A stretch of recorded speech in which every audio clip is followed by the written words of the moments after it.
ቆመ ስንልስ ምን ማለት ነው? ቆመ ስንል ምን ማለታችን ነው? እግዚአብሔር የተመሰገነ ይሁን። ቆመ ስንል ደግሞ ከበረ ወይም ደግሞ ከፍ ከፍ አለ ማለት ነው። እግዚአብሔር ይመስገን። በእነዚህ በሁለቱም ይመጣል። መጽሐፍ ቅዱሳችሁን ስታጠኑ በቀኝ መቆም የሚለው ደግሞ መክበር በሚል ይመጣል፣ ወይም ደግሞ ከፍ ከፍ አለ ወይም ከፍ ከፍ በሚል ይመጣል መጽሐፍ ቅዱስ ላይ። ይህንን ለማየት ሐዋርያት ሥራ ምዕራፍ 7 ላይ ብንሄድ ምዕራፍ 7 ቁጥር 14 ቅድም አንብበነዋል። መንፈስ ቅዱስን ተሞልቶ ይላል ቁጥር 55 ላይ መንፈስ ቅዱስን ተሞልቶ ወደ ሰማይ ትኩር ብሎ ሲመለከት የእግዚአብሔርን ክብር ኢየሱስንም በእግዚአብሔር ቀኝ ቆሞ አየና ሰማያት ሲከፈቱ የሰው ልጅም በእግዚአብሔር ቀኝ ቆሞ አያለሁ አለ። አሁን ቁጥር 57 ላይ ምንድን ነው የሚለው? የሰው ልጅ በእግዚአብሔር ቀኝ ቆሞ አያለሁ ነው የሚለው። 56 ግን ምን ብሎ ያብራራዋል?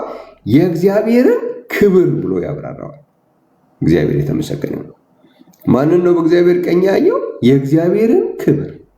ስለዚህ በእግዚአብሔር ቀኝ ቆመ ስንል በእግዚአብሔር ክብር ነው ያለው ማለት ነው። እግዚአብሔር ይመስገን። ሌላው ከመንፈስ ቅዱስ ጋር ይሄ በእግዚአብሔር ቀኝ መቆም የሚለውን ነገር ከምን ጋር ያመጣዋል? እዚህ ላይ ከመንፈስ ቅዱስ ጋር ያመጣል። መንፈስ ቅዱስን ተሞልቶ በእግዚአብሔር ቀኝ ቆሞ የሚል ነገር ታገኛላችሁ። እስጢፋኖስ ይህንን ሲያይ መንፈስ ቅዱስን ተሞልቶ ሲያይ ነው በእግዚአብሔር ቀኝ ቆሞ ያይ።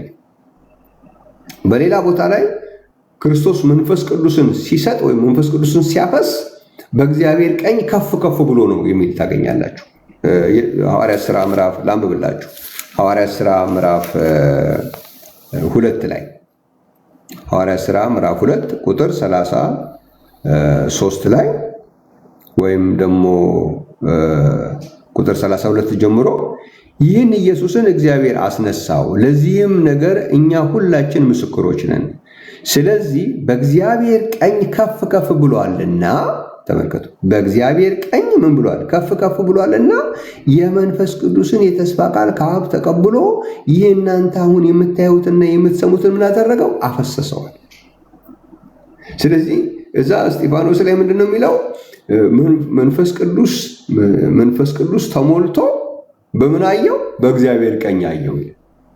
እዚህ ጋር ደግሞ መንፈስ ቅዱስን ሲያፈስ ምን ሆኖ ታየ ይላል? በእግዚአብሔር ቀኝ ከፍ ከፍ ብሎ ይላል። ስለዚህ በእግዚአብሔር ቀኝ መቆም የሚለው ነገር በእግዚአብሔር ክብር መሆን ወይም ደግሞ በእግዚአብሔር ከፍ ከፍ ማለት በሚል ይመጣል ማለት ነው። እግዚአብሔር ይመስገን። ሶስተኛው በእግዚአብሔር ቀኝ መኖር የሚለው እግዚአብሔር ይመስገን። ይህንን ሮሜ መጽሐፍ ምዕራፍ 8 ላይ በእግዚአብሔር ቀኝ አለ ወይም በእግዚአብሔር ቀኝ ይኖራል የሚለውን ደግሞ እናገኛለን። መኖር የሚለው ደግሞ በእግዚአብሔር ቀኝ መኖር፣ በእግዚአብሔር ቀኝ መቆም፣ በእግዚአብሔር ቀኝ መቀመጥ። እግዚአብሔር ይመስገን። ሮሜ መጽሐፍ ምዕራፍ 8 ላይ ምን እናገኛለን? 8:31 ላይ እንግዲህ ስለዚህ ነገር ምን እንላለን? እግዚአብሔር ከኛ ጋር ከሆነ ማን ይቃወመናል?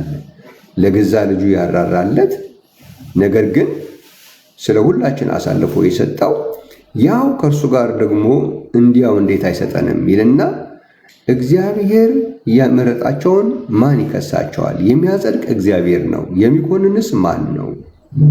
የሞተው ይልቁንም ከሙታን የተነሳው በእግዚአብሔር ቀኝ ያለው ደግሞ ስለኛ የሚማልደው ክርስቶስ ኢየሱስ ነው ይላል ሐዋርያው ጳውሎስ። እዚህ ጋር ይሄ አምላክን በሶስት አካል፣ በአራት አካል፣ በሁለት አካል ለሚከፋፍሉ እንዳይመች አድርጎ ነው ያስቀመጠው።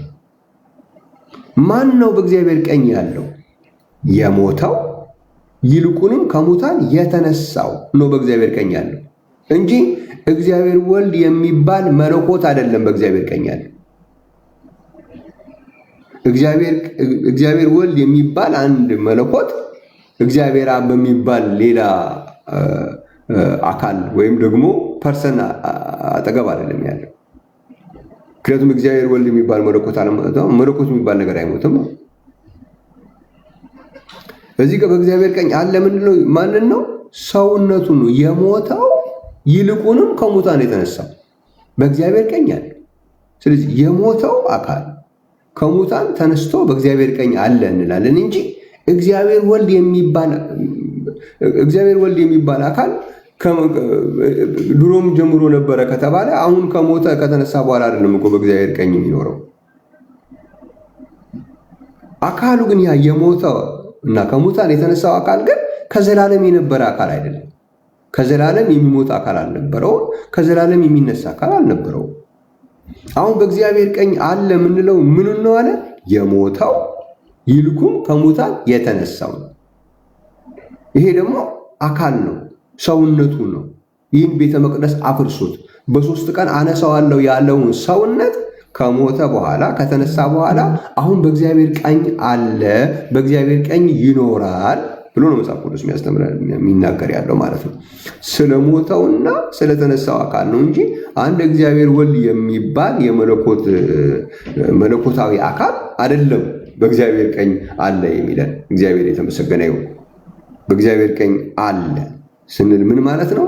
በእግዚአብሔር ኃይል ነው የሚኖረው ማለት ነው። ሁለተኛ አለ ስንል ወይም ይኖራል። አሁን የዚህ ጋር የሞተው ይልቁንም ከሙታን የተነሳው በእግዚአብሔር ቀኝ ያለው ነው የሚለው። ይህንን ሁለተኛ ቆሮንቶስ ምዕራፍ 13 ላይ ስትሄዱ መጽሐፍ ቅዱስ ቁልጭ አድርጎ ያስቀምጠዋል።